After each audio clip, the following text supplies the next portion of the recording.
guys, it's Niche. Welcome back to my channel where I like to bring you guys along with me as I navigate my faith, fitness, and financial journeys. So today is part 5 of the 5-part mini-series where I go over the Book of Esther. So if you guys haven't caught parts 1 through 4, make sure that you go and start with those and then come back to this video.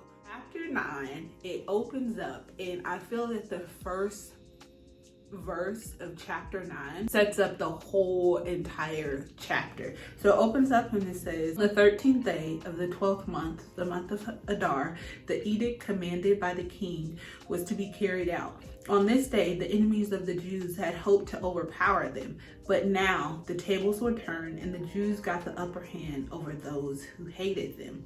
So it pretty much goes on to say, like, on this specific day, how Mordecai, he rose to power and he became more popular, not just amongst the Jews, but amongst other people outside of the Jewish people. He eventually got appointed to the right-hand man of the king, which meant he was second in charge.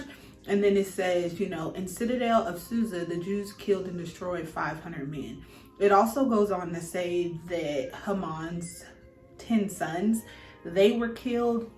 They were eventually impaled on that same pole that Haman was impaled on, and that was just more so of a kind of like statement. Later goes on to say in this chapter that they even killed 75,000 people, but did not lay their hands on the plunder. Some of the Jews were in Susa, some of the Jews were in the villages throughout the whole entire King Xerxes' kingdoms. There's 127 provinces. And the first time when I read this, I'm just like, it just seems like a lot of killing is going on this day. And I said, to me, that's outrageous.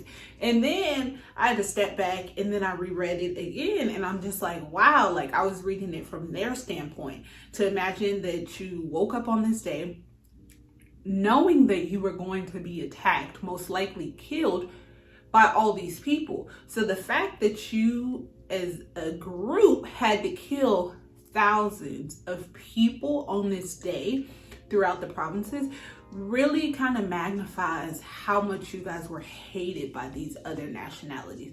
But luckily, there was a shift of events and you guys were able to protect yourself. And it kind of just makes me wonder, what was happening to you guys before these decrees came in place? What was happening to you guys on a daily basis when you were just trying to go about your own life?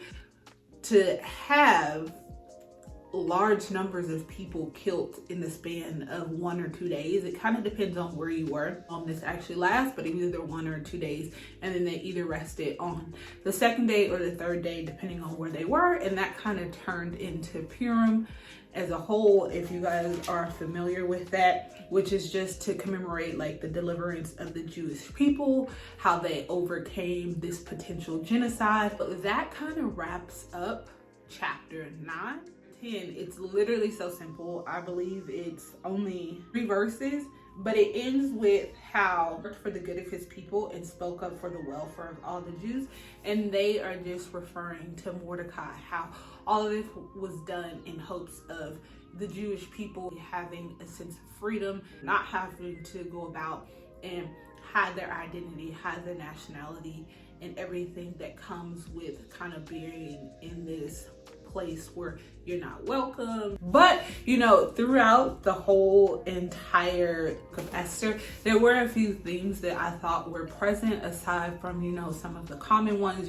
Some of the common ones was just like deliverance of God's people and being in faith and understanding that God is still working behind the curtains, even if you don't see things happening in the present right now. Just know that things are all working out for the good of you, and in this time it was for the good of the Jewish people. Some of the other things that I saw was just kind of like obedience, and then putting yourself in the position that you need to achieve greater. And greater doesn't have to be this grand scheme, this grand scale, on this like large level, large audience type of thing, but greater for you and your situation. So luckily, Esther was in a position that she had the king's ear and that he wanted to please her. All the years leading up to her asking for her people to be saved, that she remained in the king's good graces and that she understood what her assignment was. Another thing that came up was influence, influence and impact. What are you doing day in and day out to influence you, the people around you, the people that you constantly come into contact? And then the impact that you're having on them. Is it a positive impact? Is it a negative impact? And that can also be applied to influence. Are you positively influencing people? Are you negatively influencing people? And then also too, are you being obedient? You're going to be obedient enough to follow through with what you know is right, even though in the current situation that you're standing in, things may seem a little bit uncertain. Are you going to put your faith in God for things to happen? The whole faith without works are dead. Like, are you doing your part? And quick side note about doing your part, like, we're placed in certain positions for certain reasons. And one of the things that I've come to realize is that I hope that everybody holds that to high regards. The duty that you have to speak up for people, the duty that you have to be a helping hand to somebody, the duty that you have to give somebody their voice in some aspect, or to be the voice of many who aren't able to sit at certain tables, who aren't able to be present in certain rooms. And I hope that everybody takes that with the standing that you are in a blessed position and that you are somebody else's blessing. So hopefully when the time comes for each of us to act, that we're acting according to what we know is right. But I hope that you guys truly enjoyed this mini series. I certainly did. I think that it made me not just read the text and come up with questions, but more so relate the text to today. But overall, I want to thank you guys so much for taking time out of your day to watch my video. And don't forget to take time to enjoy your own journey. And I will catch you guys in the comments into the next video. Bye.